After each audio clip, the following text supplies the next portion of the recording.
Tired of bloating, fatigue and sluggish digestion? Meet your gut's new best friend, NutriHealth 365's microbiome supplement. Restore balance, boost immunity, and feel amazing from the inside out. Smart delay release capsules. Real results. Gut health just got personal.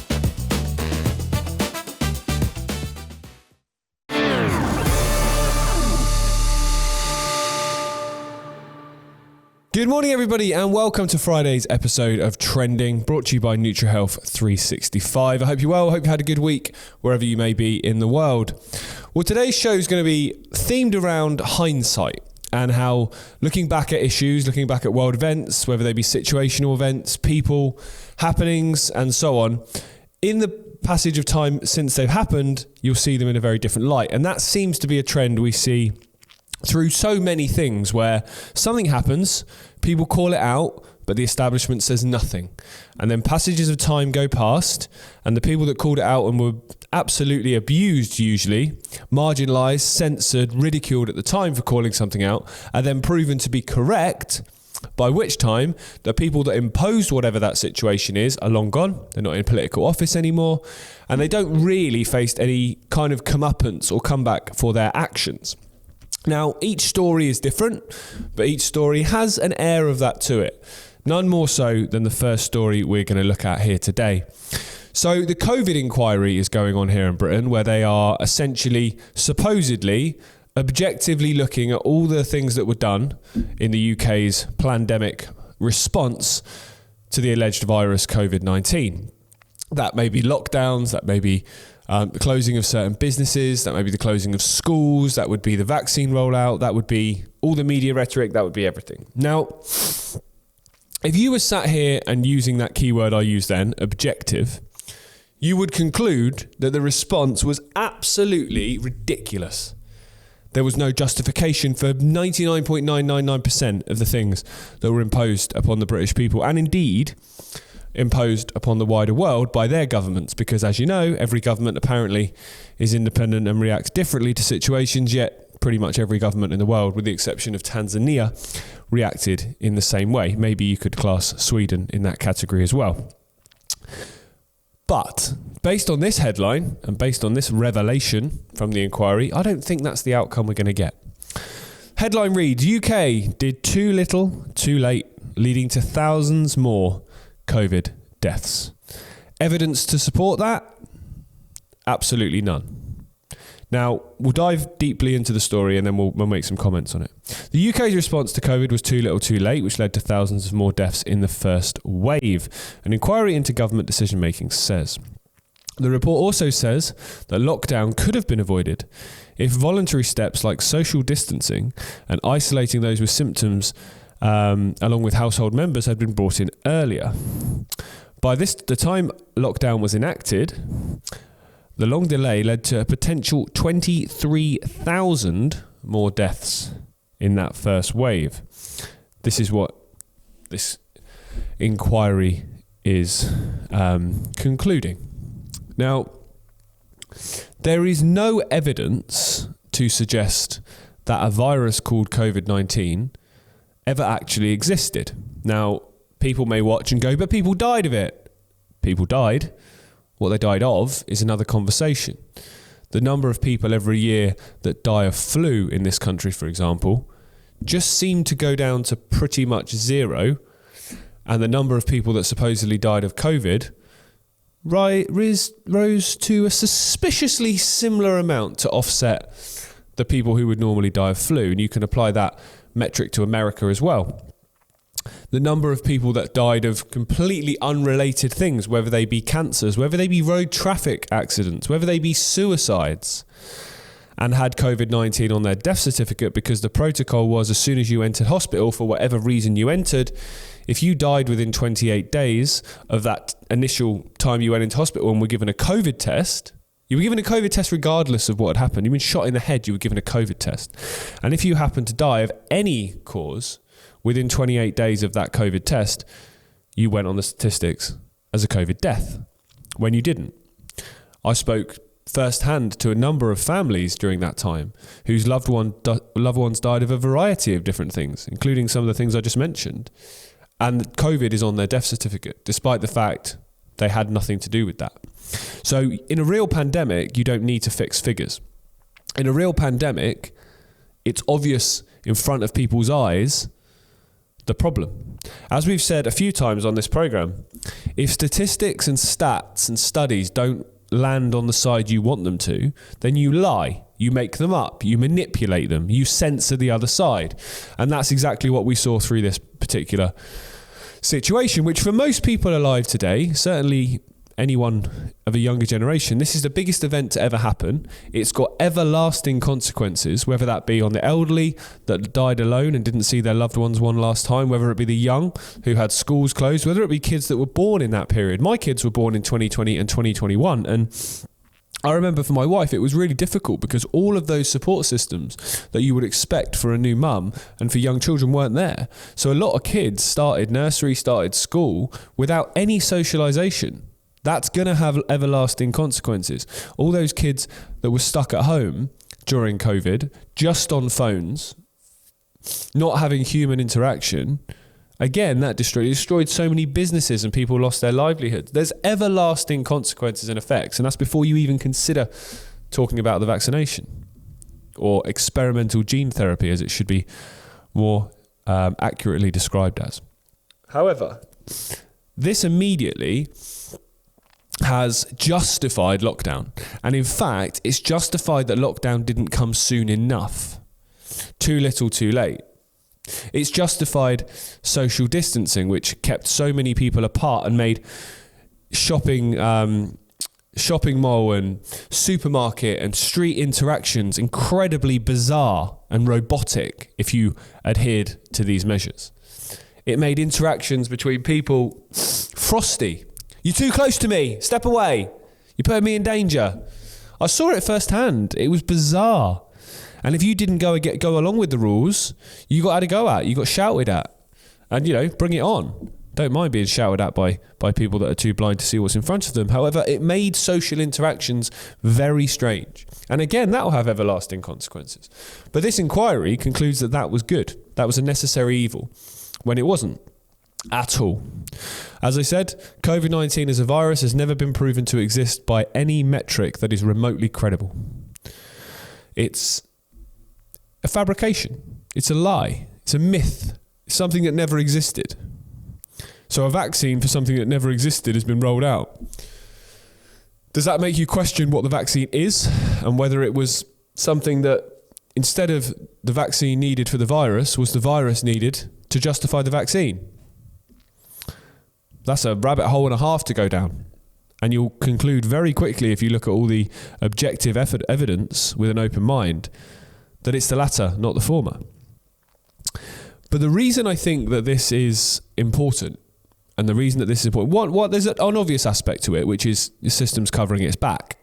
It's saying, look, actually, we didn't go far enough. Rather than going, we went way too far and we caused all this chaos, it's covering its back. But what it's also doing, which I think is very important, is it's laying a foundation and laying a precedent for what may happen should a pandemic appear again in the future.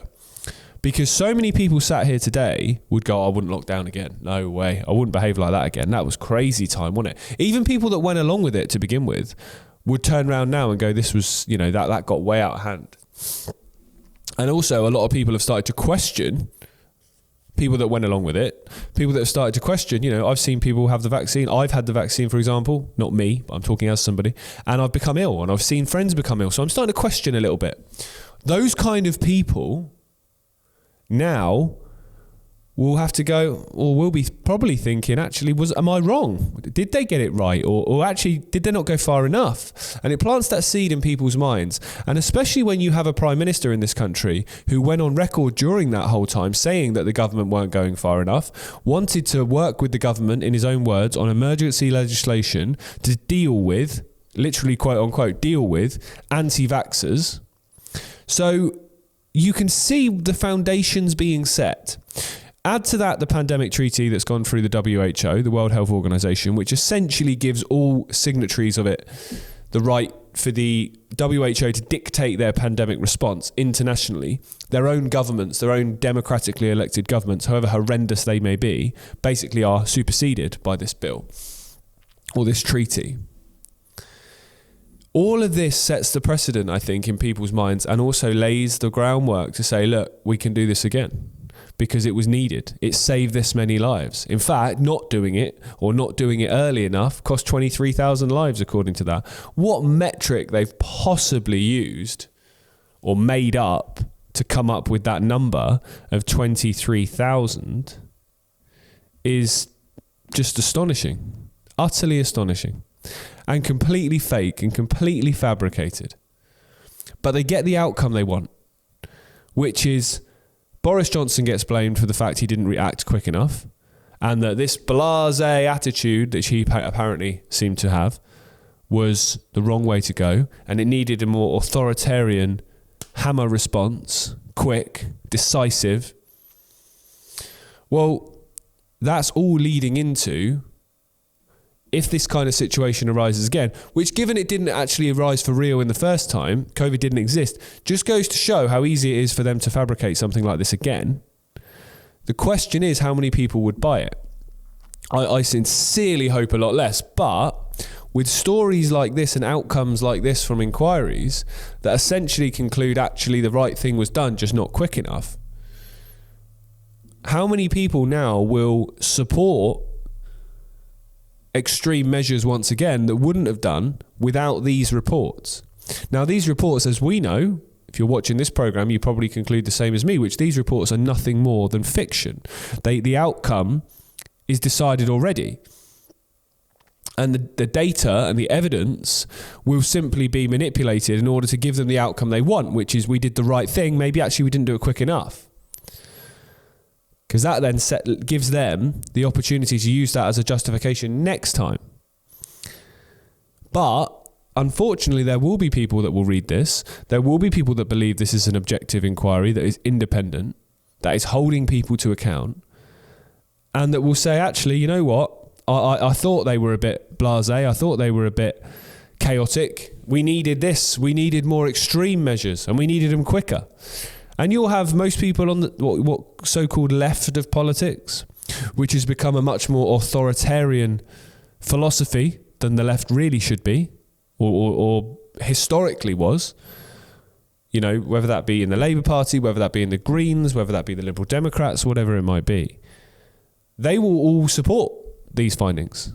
Because as I said, those parties were the ones that were supportive of more extreme measures.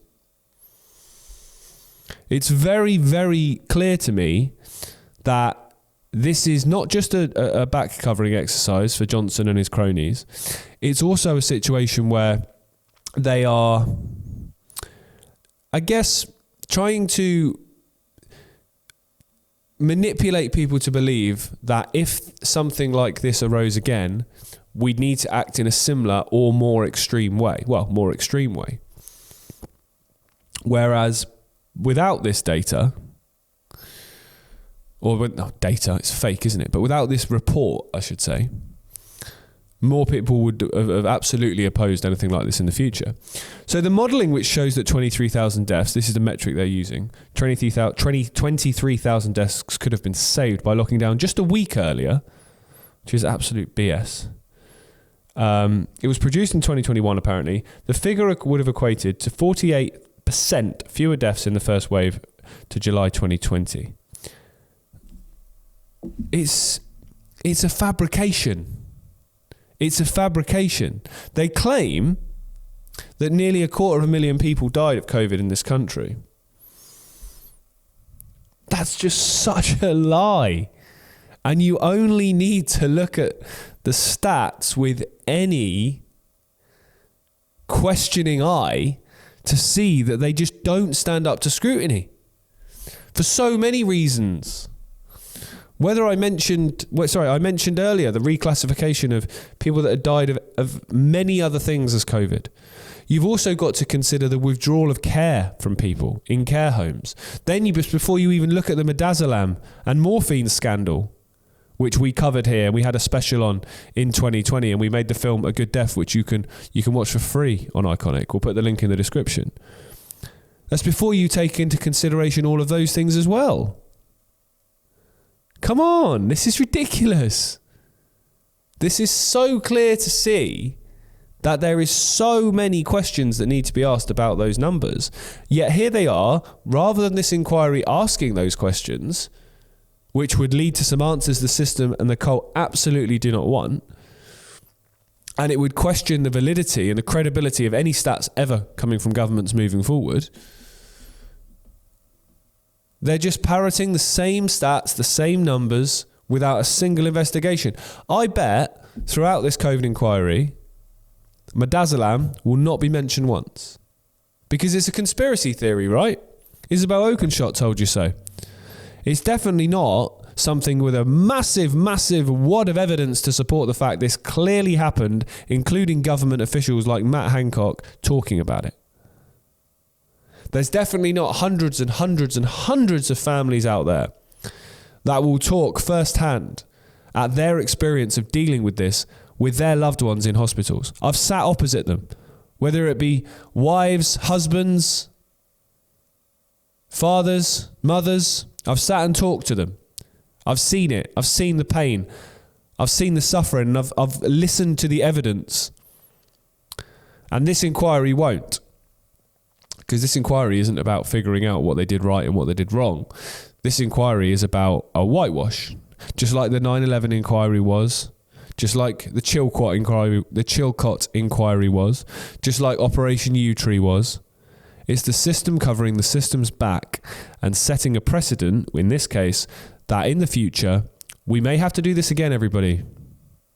Based on another lie, another fabrication. How much more suffering, whether that be mentally, physically, how many lives lost next time because of these measures? We have to hold this to account, and we have to laugh in the face of the ridiculous stats and ridiculous findings this court and this inquiry is giving. It means nothing.